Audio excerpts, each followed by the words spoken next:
When filming the intro for Mr. Dogpoo's bunker, we didn't actually fire a missile at him, although that would have been fun. Instead, we decided to keep him alive, at least for now. In order to do that, me, the video guy, had to shoot it on a blue screen and rely on special effects. Here's what it really looked like. Now let me show you how I did it.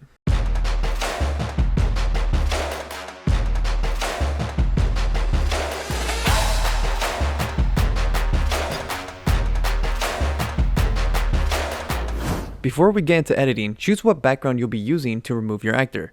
Green, blue, just make sure your actor is not wearing the same color as the background. Since Mr. Dogpoop is wearing a green uniform, we'll be using a blue screen. When setting up your blue screen, don't have it look like this. There's wrinkles everywhere, shadows, and poor lighting. It will take forever to remove the background. But, good thing here at Mr. Dogpoop Studios, we have a 20 feet blue screen with no wrinkles and good lighting. If you don't have a large space or a studio, just make sure your blue screen is perfectly spread out with no wrinkles. Use good lighting on a blue screen to make it as evenly as possible. Have a separate lighting to affect your actor that doesn't affect the blue screen. And of course, if you plan on having your actor jump to the ground, make sure there's a soft mat for them to land. Safety first. Now, here's the challenging part. We have to position the camera at the right angle with the background we want. So I would recommend to find a background you'll be using first before filming. Because if you record your actor in one angle, you have to match the background at the same angle. Use the horizon as a reference. Here's an example. If the horizon is perfectly flat, but the actor is jumping backwards, it just doesn't look right. It would be fine if he was planning on walking to the side. And also look at the feet placement. It's out of place. If we take a look at the original edit of the intro, you can see Mr. Dogpoop go from one area to the next. I took a picture of Mr. Dogpoop's bunker and then used Adobe Photoshop 2024 AI Generate Fill to extend the image.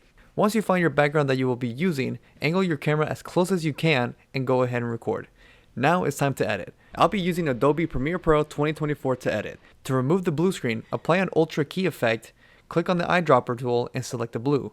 As you can see, it didn't remove all the blue, so we have to change the effects controls. Right down here on the settings, if we click on aggressive, it does the removing for us, but it's not enough. We still have some highlights and shadows. In the matte generation, we are going to mess around with the highlights, tolerance, and pedestal until most of the blue around the actor is removed. If there is still a bit of shadows, just move the shadow effect until it's gone. But be careful it doesn't affect your actor. It's fine if there's a little, it will act as a normal shadow from lights. There we go. If we go to our output and select alpha channel, we can see there's no blue screen around our actor, except for the shadow here. This is what it will look like if there was some blue screen left over. And lastly, we need to remove the rest of the background. Go to your opacity and select the pen tool and mask around your actor. Add a keyframe by clicking on the stopwatch icon. Just move the player head and follow the mask throughout and make sure nothing is cropped out. Now put the background under the clip and adjust your actor according to scale. Usually, your actors will look out of place, so we're going to mess around with the colors. Add an adjustment layer and place it on top. By going over to the Illuminate color tab, adjust the best you can to match with the background. Or you can go into Creative tab and select a cinematic look.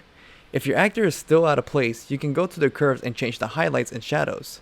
There's one crucial thing that we're missing. We need to add a shadow. It's pretty simple. Just move the layer up and duplicate the blue screen layer and move it under.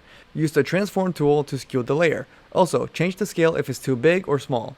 In the Illuminate color tab, make it black. Shadows don't look that strong or sharp, so lower the opacity and add a camera blur and have it sit on low.